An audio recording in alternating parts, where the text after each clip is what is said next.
his first missionary journey was relatively short compared to the second and third ones. As you can see, he starts off up here in Antioch, and he travels first of all by boat, a short trip to Cyprus, and then a short trip also up to Perga, and then he conducts his land travels, and then he makes a longer ocean voyage back to Antioch. So that's going to be a pattern that we'll see as we go through. Very little in the way of westerly ocean travels. He does, of course, a couple of short hops here, but most of his ocean travel you'll see is in the other direction. Let's have a look at his second missionary journey, and we'll get a much better perspective of that. And I'm not sure why that wasn't going through, but it is there now. Okay, here we've got his second missionary journey. Now you can see here that he travels by land in a westerly direction mainly. And yes, he does make a short ocean voyage from Troas up here to Neapolis and Philippi. He also makes a coastal trip, most likely through here, and then down into Athens and Corinth and so on. But you'll notice that his ocean voyages, the long ones, are back to the east. A moderate voyage to Ephesus, and then a very long ocean voyage back down to Caesarea.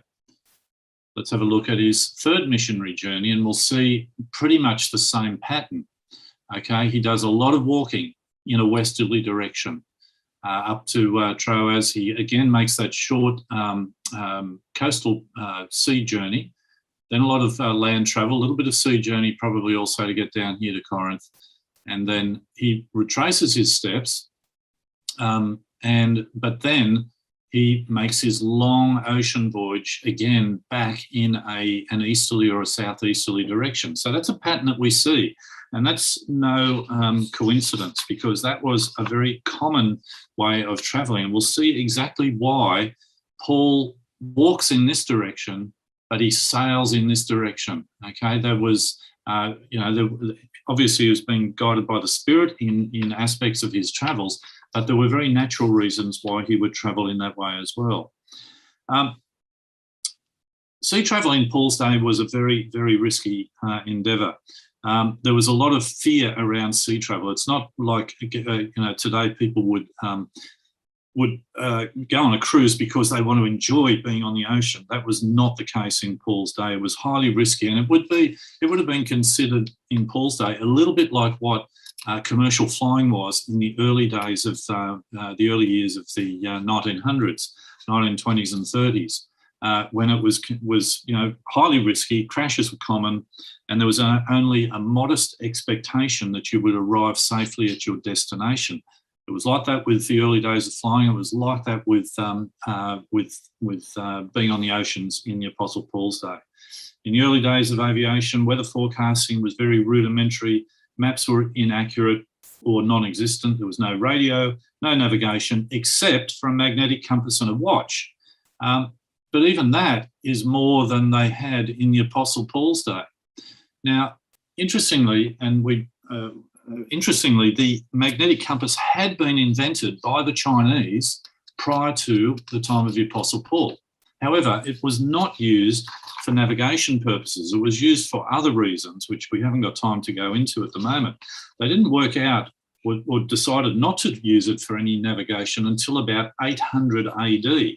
But if you're interested, you can look it up, and there is a YouTube video that I've got there, but we haven't got time to have a look at it, to show how that the Chinese invented this so-called pointing spoon, which was made of a magnetic lodestone, and it was magnetized. It was magnetized and would always point to south.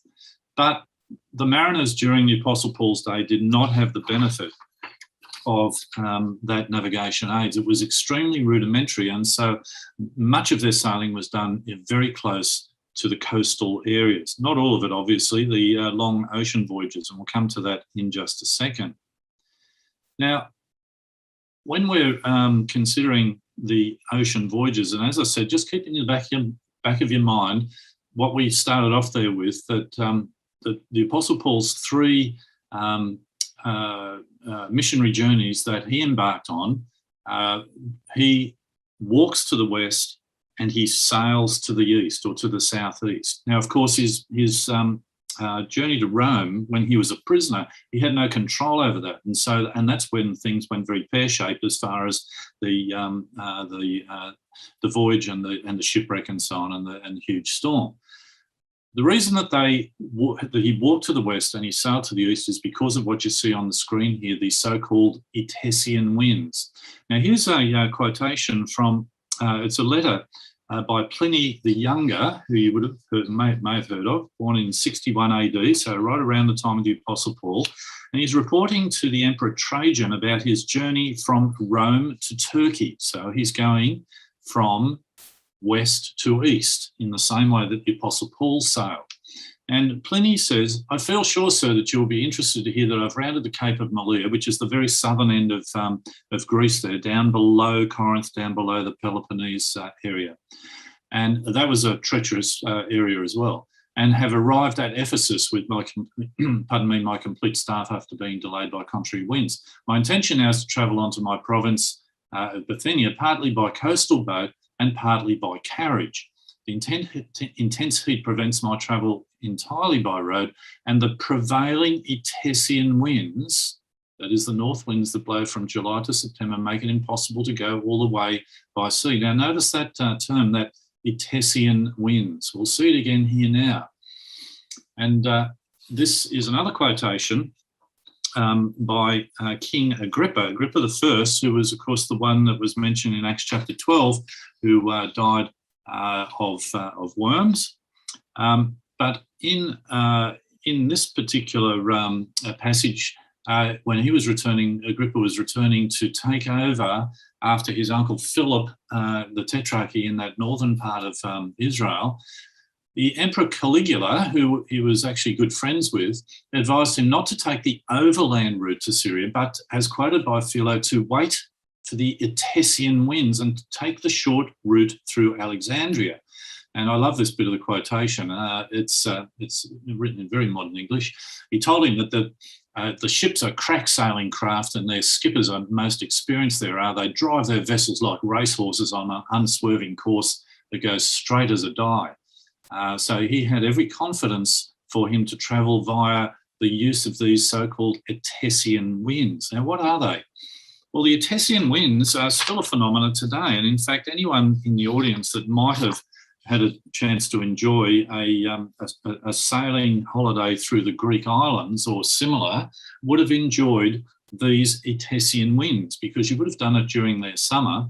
And as we see even in this, just a download from this a UK weather site, they talk about these Etesian winds that it still exists today, nothing's changed. The Etesian winds are the prevailing annually recurring summer winds that blow over large parts of Greece, the Aegean Sea and the Eastern Mediterranean. The name derives from the Greek etesios, which means annual, so it was very predictable. It came every year during the summer. They blow steadily from the north to the northwestern directions, bringing cold continental air, clear skies between the end of May and the beginning of October. So these Etesian winds that that Pliny and that Agrippa, Agrippa were familiar with, and indeed the Apostle Paul, are still a phenomena today, and that's it's a very predictable, mild, not necessarily mild, but strong, mild to strong, predictable winds that come from the north and northwest. And so the ancient mariners were able to make use of this, and that's one of the big reasons why, in natural terms, that's why the Apostle Paul would always walk to the west. So he would walk from Israel, from Jerusalem or Caesarea or Antioch, and he'd walk up in this direction, maybe a little sea voyage in the very coastal areas there, but then he would sail back home because these Etesian winds blew in that direction, and that's the direction that the big ships were also running, and that was they would run usually from Rome down to Alexandria, or from Rome across to Phoenicia, to Tyre, or wherever they might be travelling. So that I think hopefully gives a little bit of an explanation as to why it was that on each of the occasions when the Apostle Paul had a choice over the matter, he walks in that direction, he sails in this direction, and he gets into big trouble. The vessel gets into huge trouble when they're trying to sail in the opposite direction and at the wrong time of year, as we considered in Acts chapter 27. We'll be referencing that a couple of times before we're done tonight. So the ships that those couple of previous quotations were referring to, if we just come back here to Agrippa, or Caligula's advice to Agrippa to wait for the Etesian winds and to take the short route through Alexandria, and the ships that he's referring to that are crack sailing craft, they are in fact what were the very large Alexandrian Egyptian clippers of the day. And these were the largest vessels of their day. These vessels, these sailing boats, brought Egyptian grain, that is wheat, and specifically durum wheat that many would be familiar with. And I understand, I'm certainly no baking with Betty expert, but I understand that durum wheat, which was grown in Egypt mainly, is still used today for making fine pasta, semolina, and the like. There were two main grains that were grown in Egypt. Wheat was one and barley was the other. There was no corn, there was no rice, there was no sorghum, and there was no rye. These foods were unknown to the peoples of the Mediterranean at that time. It was mainly wheat that was imported from Egypt, and that was the food that was highly prized by the Romans, because Rome was a thriving metropolis and they could not produce all of their own food, and they required this wheat that was grown in Egypt to sustain their burgeoning population. And here you can see the type of vessel that it was, and this is the type of vessel that the Apostle Paul would have sailed in, and particularly in Acts chapter 27, because of the large number of passengers that were on board. It had a large central sail here, a couple of small topsails, I'll show you up on this one here, and a foresail. That was not a jib, but it was almost like a little spinnaker. And these ships, as you might be able to work out, this was the design of the vessels. They could not sail close to the wind. Right? They could only basically sail with the wind. And that's one of the reasons why they would predictably make those long journeys down from Rome or Greece back down to Alexandria or to Phoenicia, because they would have that following wind, the Etesian wind, that would push them along. But they couldn't sail into it very well at all. And so they had, in addition to these very large vessels, they had smaller coasters or coastal vessels that would sort of just hop around the coastland. They would wait for a suitable wind that was, in their favour. But even those boats, they had not invented the style of sail that allowed you to sail close to the wind, to sail almost upwind. And so they were very much dictated by that direction of that Etesian wind, and that gives the reason as to why those long voyages were taken in the direction that they were. And so, these boats were about 180 feet long, beam of 50 feet. Hopefully, for the younger ones who don't, really gel with those measurements, I'll give you something visual to latch onto in a moment. From the deck to the bottom of the hold, about 44 feet. Now, so from Rome to Egypt, they could carry several hundred passengers. They would, and the journey from Rome to Alexandria would last somewhere between about 10 and 20 days. Now, as I said, they couldn't steer very well because of their sails, nor could they particularly steer well because of their rudders. And in fact, steerage was by two big paddles. Actually, let's just go back there. You might be able to see here, this was the rudder system here. The rudder, as we understand it, on the back of a sailing boat, or any boat for that matter, had not been invented. And it was not invented for a long time after this. They had these two big paddles that would come out on either side, and that they would be operated by men on board in order to create steering for the boat. Now, interestingly, even 1,000 years later, the steering of sailing boats was still exactly the same. Here we have the Bayeux Tapestry, which was, of course, describes a very, very famous tapestry, describes the Norman invasion of England in 1066, William the Conqueror, and the steerage system, the rudder system, still identical to how it was during the Apostle Paul's time. So the classic rudder had not been invented yet. Funnily enough, we can go on another 1,000 years and still see exactly the same type of steerage. Okay, here you have the sweep on a surf boat, and they use essentially exactly the same type of steerage as was used during the Apostle Paul's day. But the classic rudder, as we would understand it, simply was not in existence. All right, so moving on. Again, we have here another quote by this time Pliny the Elder, and he in his natural history makes this little comment. He says that the season of spring opens the sea to voyages. Now, as a government official, Pliny could requisition boats and carriages at will, but Paul had to make do with what was available. And so, as you might remember, when we were looking at those particularly his second and third missionary journeys, when he left from Troas and he was heading across, wanting to get into Macedonia and down into Greece, he would have simply had to take the first boat that came along, or that was at the port. He couldn't be too specific about its destination. Since it was summer, he could be sure of finding a boat, but that would not have been true during the rest of the year. And Luke notes, of course, in that fateful voyage to Rome in chapter 27, verse 9, he says that the voyage was already dangerous because of the fast, that is Yom Kippur, which had been celebrated near the autumn equinox. It was already over.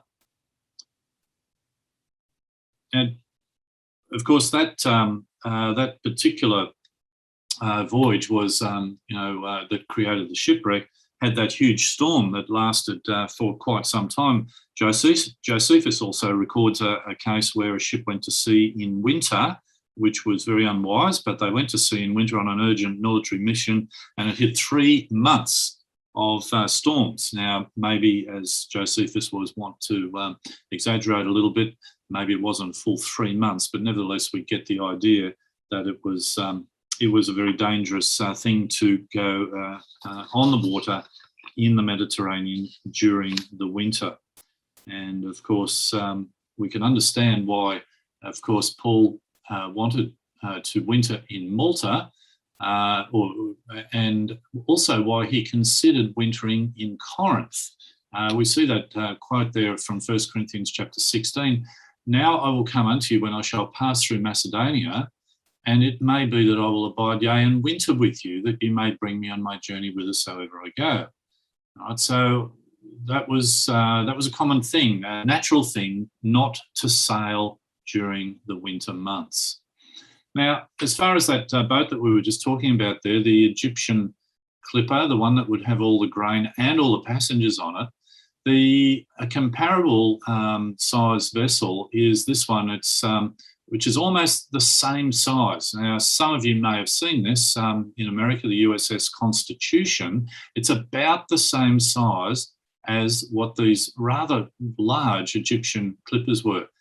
To give you a comparison, those that are familiar with it, you've got at Darling Harbour, the Endeavour, the HMS Endeavour, which of course was what Captain Cook sailed on.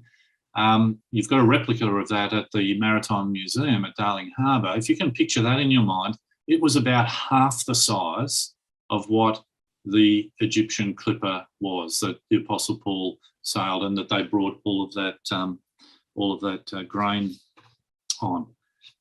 So hopefully that gives you a little bit of a visual picture.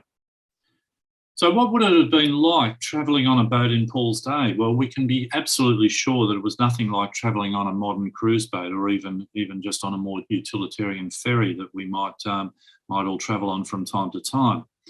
They were very large, those Egyptian clippers, but they were not passenger-carrying vessels. They carried grain. That's what they were designed for, from Egypt to Rome and Greece and other places.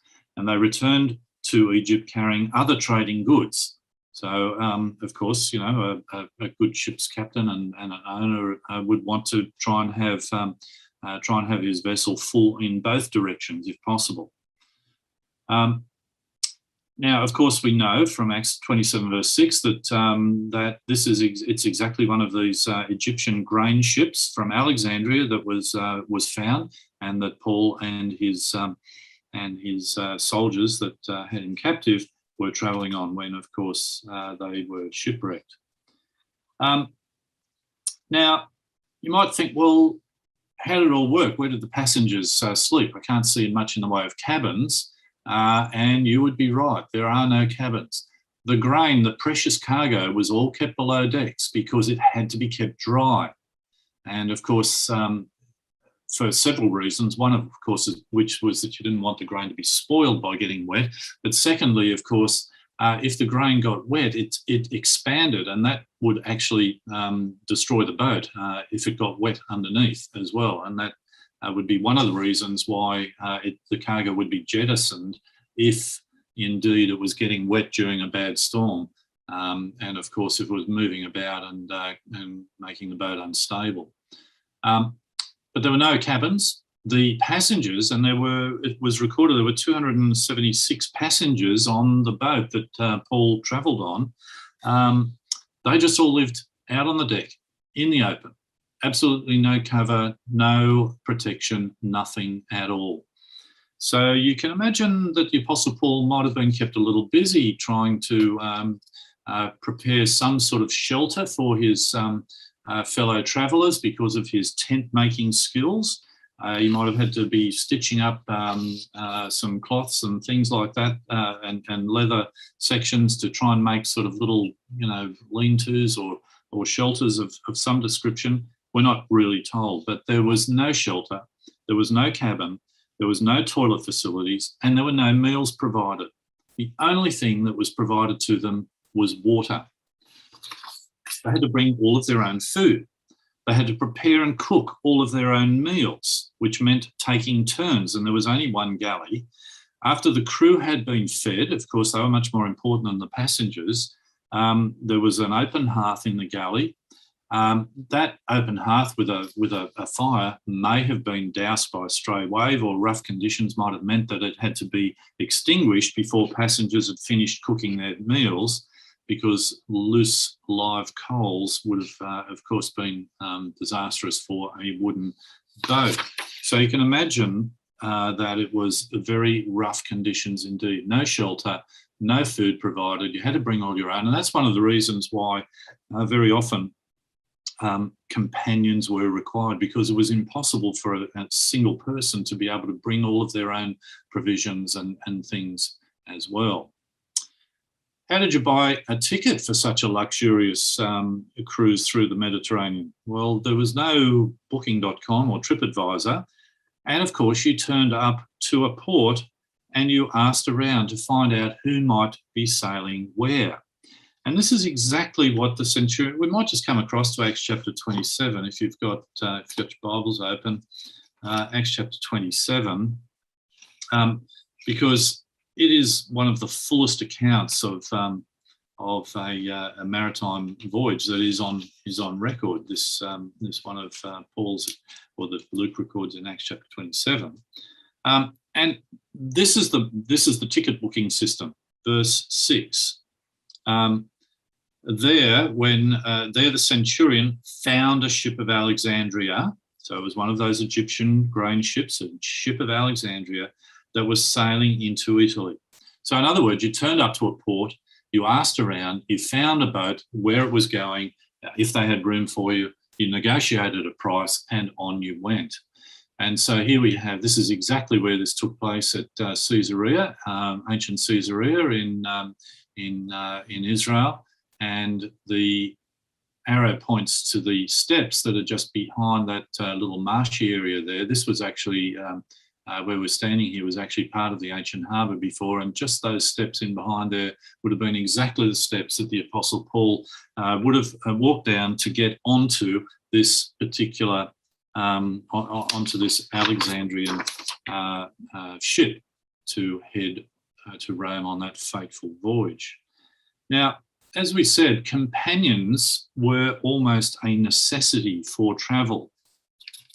If Paul needed companions on the road for the slight degree of security that it provided there, a friend was equally necessary on board. It would have been difficult for one person to carry all their provisions, as we've said, and it was imperative for someone to keep an eye on those things. And right from the very beginning of Paul's first journey, he had a companion, Barnabas in this instance.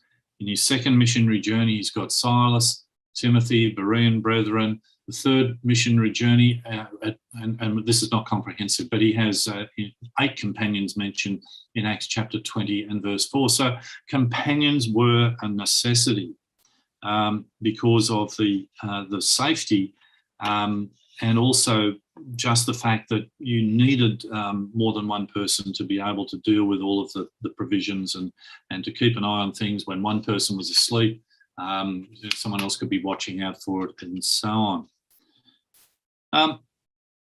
Interestingly, that when it would seem that Paul was, just remember, to when he gets to Athens, we haven't got time to look at this in Acts chapter 17. When he gets to Athens, it seems that he was intending to wait for the Berean, or rather for his companions to come. He sends the Bereans back with the instructions for Timothy and Silas to come and join him.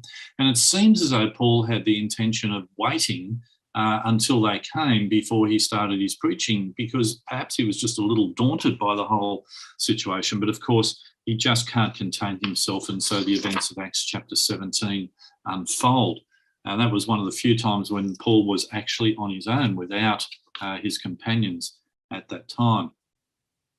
And so we started our evening by reading that. I just love that Psalm 107. The poetry is magnificent. But it was a very dangerous affair, this maritime journeying. And I can imagine that the Apostle Paul would have been well familiar with the words of Psalm 107 and perhaps thought on them a number of times during that incredible storm that caused them to be shipwrecked at Malta. Interestingly, because it was such a dangerous thing, there were poems and all sorts of things were written to memorialise the solemn departure. And for example, we have a good example of this is the ancient Roman poet Horace, who has a statue there at the Louvre. He had a good friend by the name of Virgil, who was also a Roman poet.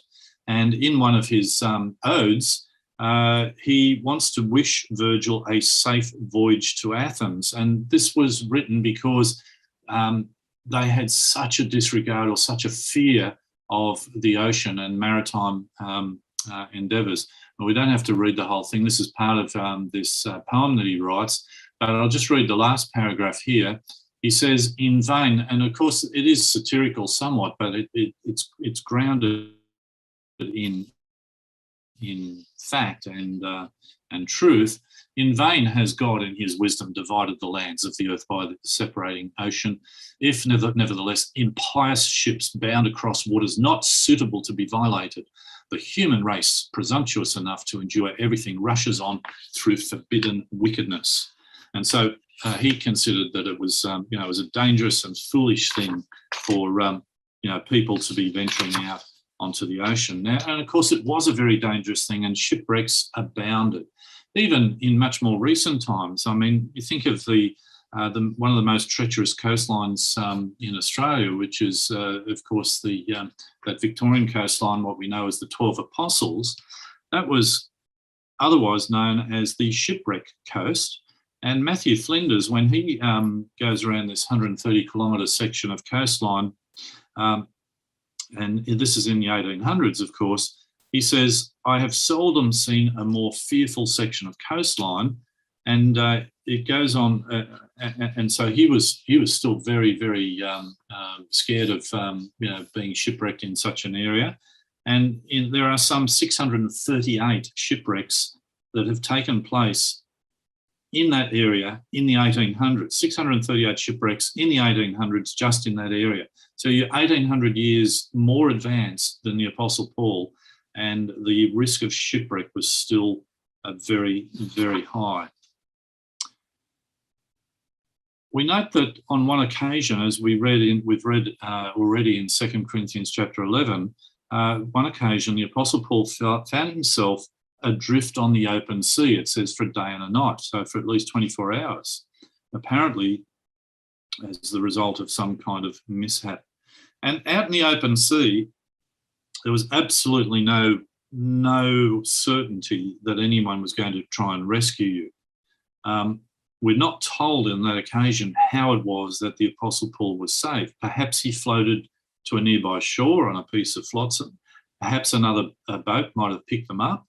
But as we've already seen, for the types of sailing boats in those days, it was very difficult for them to change course. There was no motors, of course. And quite frankly, life was cheap. Human life was quite cheap. And so if it was all too difficult, they would just let the people perish. But we know that, of course, the Apostle Paul was saved, and there was, of course, a divine element to that as well.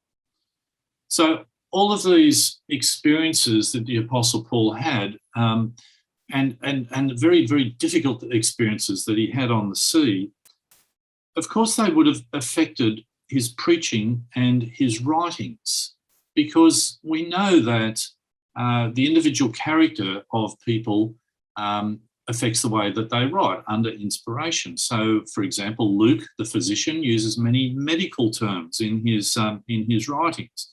And the Apostle Paul, because he was such an experienced traveller, his writings were also affected by this, and he uses both terms that are maritime terms as well as terms that he would have been familiar with by his overland journeys.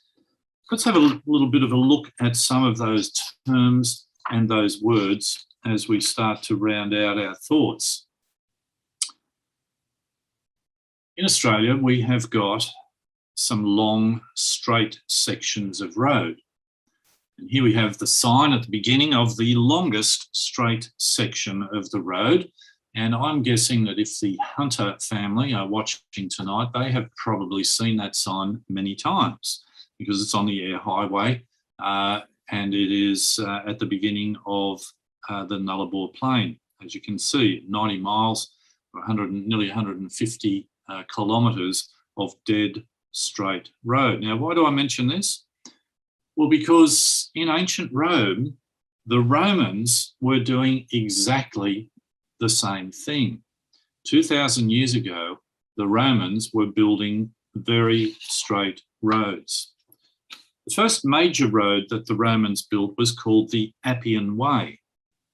And it was a road that led southeast out of Rome down to the coast of Brindisi. It was built in about 300 BC, and sections of it still exist today. And here you can see exactly that. That is a section of the 2,300-year-old Appian Way. And again, quite some years ago, we had the privilege of actually, driving. I couldn't believe it. You could actually drive on a section of the Appian Way. It's still in use today. Houses have their driveways coming down onto it. Now, the Appian Way, as we said, was the first major road to be built by the Romans. And this section here between Rome and Terracina is built almost dead straight. And that is a distance of 130 kilometres. So it's almost that same distance of the Nullarbor, that dead straight section in the Nullarbor. The Romans, they were incredible engineers, and they built this dead straight road. They were renowned for building straight roads, and they didn't see normal geography as an impediment to building a straight road. If something got in the way, they would just build straight through it, or in fact, they would even tunnel straight through it. And here is a tunnel that they will look at the map down on the lower right side here first to get your bearings. We're down in the area of Naples. You might be able to see here, I've circled Mount Vesuvius, and this is Pompeii down here. Well, over here in this area called Pozzuolani, which is where, in fact, Herod the Great got some of his ingredients for making his underwater cement to build the Caesarea harbour there in Israel. But in this area here, the Romans wanted to use this as a military port. You can see a close-up here. There's a lake just in there. It's probably a bit small for you to see. This lake, the edge here, the Romans, they had a garrison inland here. They wanted to be able to connect it with this to make it a maritime port. So they just bored a tunnel straight through. They built a tunnel straight through the mountain. And you can see down here, this is the beginning. So there is the entrance of that Roman tunnel that they built, which equates with this spot right here. And it was several hundred metres just straight through the mountain that they built that. So the Romans built straight roads. They made straight tunnels. And even today, this tunnel, now, yes, I admit it's not dead straight, but they just bored this tunnel straight through the mountain in order so that they didn't have to go up and around. They didn't like to do that. They just wanted to go straight. The Furlough Pass that's up towards Milano, if I remember correctly, you can see this was built by Vespasian, and it is still a road that is used today in exactly the same way. And that was, just a couple of examples of this idea. So, is it any surprise then that when the Apostle Paul spends such a lot of time travelling on Roman roads, that he would make a comment such as this? Wherefore lift up the hands which hang down and the feeble knees and make straight paths for your feet. Now, that was written by the author of Hebrews. I firmly believe that was the Apostle Paul. And there are so many references that in Hebrews that would equate with what we would expect from Paul. That I think it's almost a certainty that Paul was the author of Hebrews. But that word straight is the word orthos that we would be familiar with today. So orthopedics, orthodontics, orthopedics, straight bones, orthodontics, straight teeth, and so on. So it is that that Greek word that he uses for straight paths. So the only other time that word is used in the New Testament is used by Luke the physician in his medical terminology, where in Acts chapter 14 and verse 8, he talks about the man at Lystra who was impotent in his feet, and then when he heard Paul speak, he steadfastly beheld him, perceiving that he had faith to be healed. He said with a loud voice, stand upright, orthos, on your feet. So this idea of straight, standing straight up on your feet and of making straight paths, I strongly believe was influenced by the fact that Paul spent such a lot of time travelling on these straight Roman roads that it made an impression on his mind, and he could make a spiritual application for it. Some of the other things that the Apostle Paul uses, well, this was a reference that Brother Mark Peden made in an exhort a year or so ago, where the maritime experiences of Paul come to the fore. And in 1 Thessalonians 5 verse 21, he says, prove all things, hold fast to that which is good. And this idea of holding fast, as was explained, as a sailor would have one hand for the ship as he is then working with the sails or rigging or whatever he might need to do.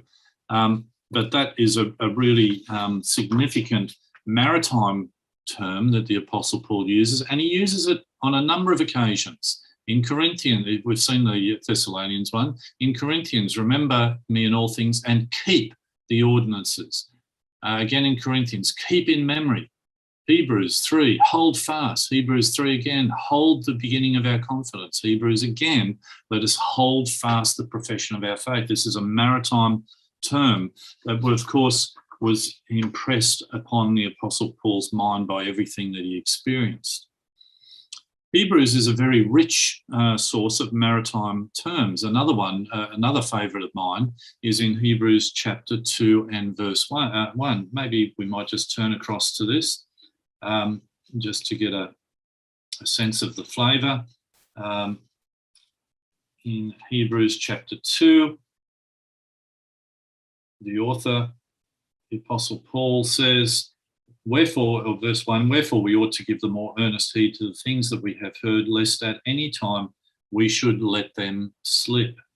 And it is a maritime term of a boat that might be slipping its moorings, that the mooring rope had become untied or loosened. And so he tells us that we need to stay firmly attached to the Lord Jesus Christ in the way that a vessel would be kept safely at its dock. So that's another favourite of mine. There's a lovely expression while we're in Hebrews, just come across a couple of pages to Hebrews chapter 6 and verse 19. Again, another wonderful maritime expression that the Apostle Paul uses. He says, which hope, the hope of Israel that he's talking about, which hope we have as an anchor of the soul, both sure and steadfast. And interestingly, this anchor, this term anchor, the only other time that an anchor is referred to in the New Testament is in Acts chapter 27, where the sailors are struggling in the storm. Now, it's very interesting. The anchors are used in reference very closely in Acts chapter 27, in that fateful voyage where the Apostle Paul is shipwrecked on Malta. I think we have got enough time that we might be able to just watch a little video of a discovery that was made in 2005 of, in fact, this some anchors in the very region that we might expect where the Apostle Paul was shipwrecked on the northeastern section of Malta. Now, hopefully we can make this work. And I'm hoping you're getting some audio.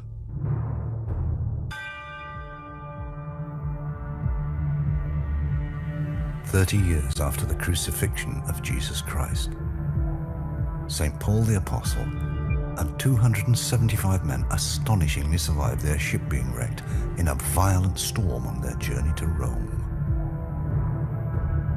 The exact location of this shipwreck, although described at length in the Acts of the Apostles, has been argued over for centuries and remains a mystery to this day.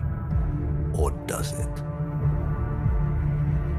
25th of April 2005, late morning, 600 meters off the coast of Malta, scuba diver Mark Gatt makes an astonishing discovery. At a depth of 36 meters, he finds a 2,000-year-old anchor, cast in solid lead and partially buried in the sand. It carries the names of two Egyptian gods, Isis and Serapis. From the Bible, we know that St. Paul sailed to Rome on an Egyptian grain ship, one of the largest of its time. This Egyptian anchor, therefore, is a highly significant discovery. Is this the evidence needed to finally solve one of Christianity's greatest mysteries? This beautifully preserved Egyptian anchor, discovered at the exact moment that Pope Benedict XVI was celebrating his inaugural Mass, was later described by the Pontiff as a sign of divine providence. In this program, we will follow Mark as he examines the evidence, formulates a revolutionary sea anchor theory. So sorry about. I should have warned you about the reference to the Pope and the divine providence thing there. But hopefully, if we just show the next little clip, this particular diver has an interesting take on the fact that he made this discovery of this anchor there. It was clearly from the correct time frame and from one of these very large Egyptian grain-carrying ships. And we'll just go on to the next clip where he helps to, I think it's a really good explanation as to how it was that when Paul's boat was being blown down towards the African coast, the so-called quicksands, which I always thought was intriguing when I was a kid. I always had a vision of, sort of quicksand as you might imagine from Gilligan's Island or something like that. But on the Libyan coast of the Bay of Sirtis, there were these sandy shoals that they were fearful of getting shipwrecked on. Just have a little watch of this, and then we'll have a few minutes just to wrap it up.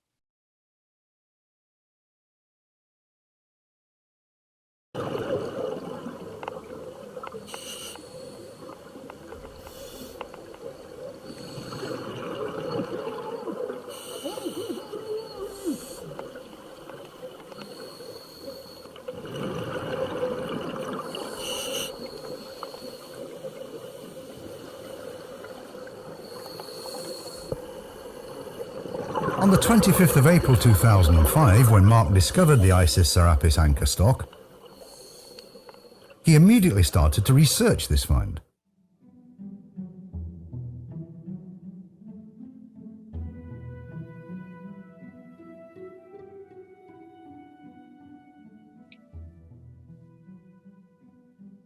Reading chapters 27 and 28 of the Acts of the Apostles over and over again, he couldn't figure out how the Egyptian grain ship St. Paul was travelling on could have ended up in Malta in a strong northeasterly storm called a gregal.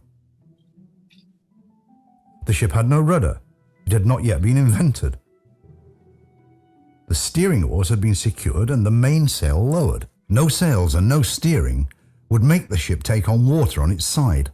Large gregali waves hitting a heavily laden ancient ship would quickly send it to the bottom of the sea. But in the older biblical texts, Mark thinks he found the mechanical device that brought Paul's ship to Malta. They were afraid of being driven across the sandbanks of Sirtis, the Gulf of Sirte, off the African coast, so they lowered the sea anchor to slow the ship and were driven before the wind.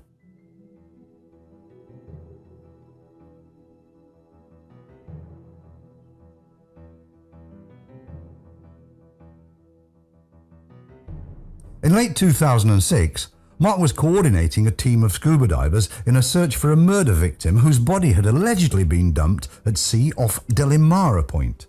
Driving one of the 3 dinghies towing the divers, carrying out a carpet sweep search, he noticed that one of the dinghies had the Alla Marina tied to one side.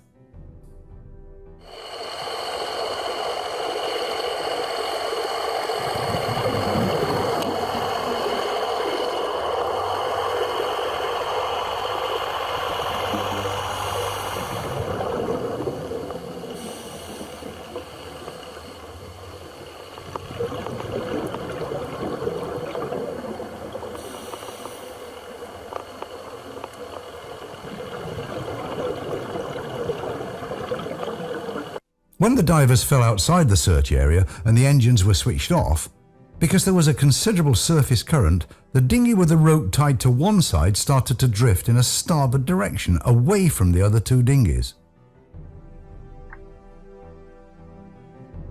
Mark realised that this sea anchor, if deployed on the aft starboard side, could be the mechanics as to why St. Paul's ship drifted to the Maltese shores.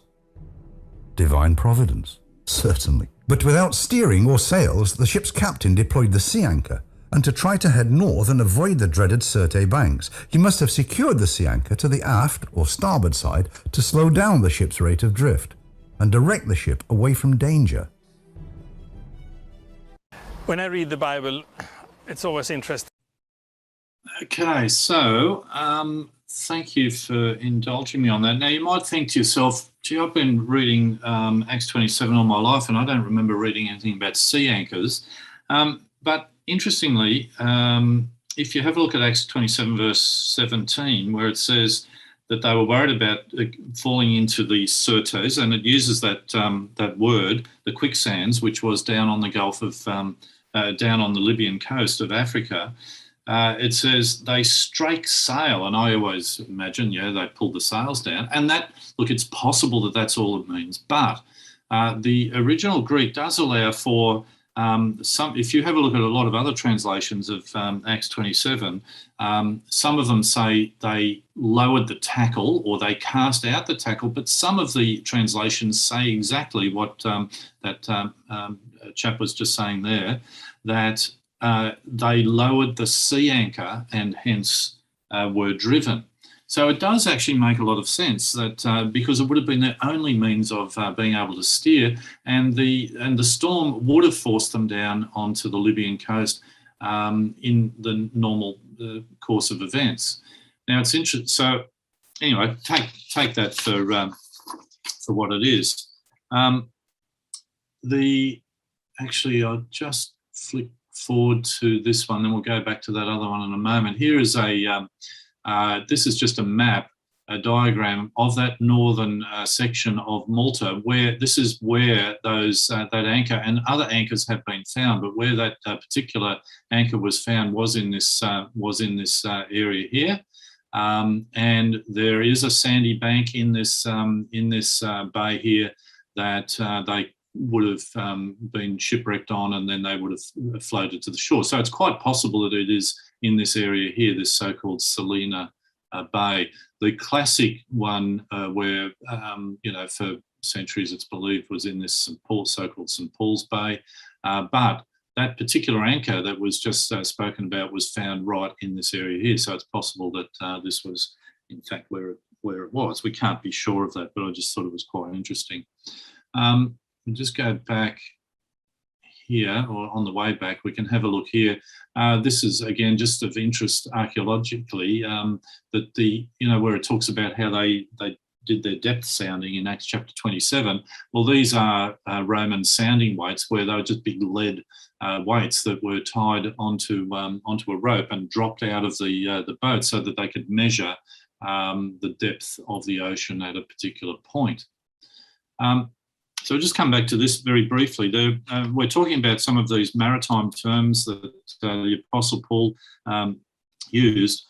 And one of my favourite ones, of course, is also in Acts chapter 27 and verse 17, where it talks about the undergirding of the ship. And that word helps is the idea of frapping. Frapping is a word that is used in maritime senses, where the undergirding of the ship would be where they would actually cast lines out of the forepart of the ship and let it run under the back of the boat, and then they would secure that and tighten those ropes or chains up underneath the boat in order to try and stop it from breaking apart when they were in difficult conditions. It was not done circumferential way around the hull of the boat like so. It was done from fore to aft. And I love the fact that that Greek word for helps, or the frapping as the term is, the only other time that it's used in the New Testament is in Hebrews chapter 4 and verses 14 to 16, where Paul says, "Seeing then that we have a great high priest that is passed into the heavens, Jesus, the Son of God, let us hold fast our profession. For we have not an high priest that cannot be touched with the feeling of our infirmities, but was in all points tempted like as we are, yet without sin. Let us therefore come boldly unto the throne of grace, that we may obtain mercy and find grace to help in time of need." And that term "help," that the Lord Jesus Christ is that same word. And here we have this lovely picture of our Lord Jesus being our help, our frapping line, our security to stop our vessel being destroyed in the storms of life. So we could spend a lot more time on that, but our time has gone. So we've covered those. Here's just a couple more expressions that are maritime terms that the Apostle Paul uses. In Ephesians chapter 4 and verse 14, he uses this nautical metaphor with great effect: tossed to and fro, carried about with every wind of doctrine. Hebrews 13 verse 9, don't be carried about with divers and strange doctrines. So these are nautical terms that the Apostle Paul uses in his writings. Even this one in Philippians 1 verse 23, I'm in a strait between two, having a desire to depart. And that word depart can have both a military and a nautical overtone. And it's used of loosing a ship from its moorings, or of breaking camp, or even of death itself.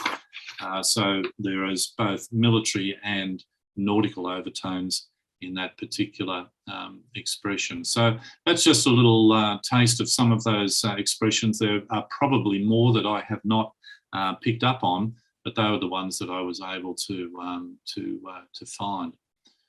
So finally, brothers and sisters, we wrap up our little series of 3 nights on being followers of the Apostle Paul. And hopefully we've got a little bit of a taste for what he did for us. And in his travels, he endured so much hardship. He loved, for example, the Corinthians, even though he was so badly treated by them. He earned his way as he travelled. He wasn't sponging off the ecclesias. He worked as a tent maker.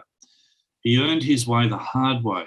He underwent awful conditions and dangerous conditions, and he never, ever backed away from his service to his brothers and sisters, even though the more he loved, the less he was loved of them. So I'd like just to finish off, we'll just reread those words in 2 Corinthians chapter 11 without any further comment from me, and then back to Brother Nathan. 2 Corinthians chapter 11, and we read verse 23. And hopefully we've got a better picture now for what this really means, as the Apostle Paul says it here. Are they ministers of Christ? I speak as a fool. I am more. In labours more abundant, in stripes above measure, in prisons more frequent, in deaths oft. Of the Jews 5 times received I 40 stripes, save one. Thrice I was beaten with rods. Once was I stoned. Thrice I suffered shipwreck. A night and a day I've been in the deep, in journeyings often, in perils of waters, in perils of robbers, in perils by mine own countrymen, in perils by the heathen, in perils in the city, in perils in the wilderness, in perils in the sea, in perils among false brethren, in weariness and painfulness, in watchings often, in hunger and thirst, in fastings often, in cold and nakedness, beside those things that are without, that which cometh upon me daily, the care of all the ecclesias. Who is weak, and I am not weak? Who is offended, and I burn not? But if I must needs glory, I will glory of the things which concern my infirmities, that is, the things which would sap my strength. But brothers and sisters, it didn't sap his strength. He served his brothers and sisters, and he has served us. And now he invites us for us to be followers of him, even as he also was of Jesus Christ. Thank you.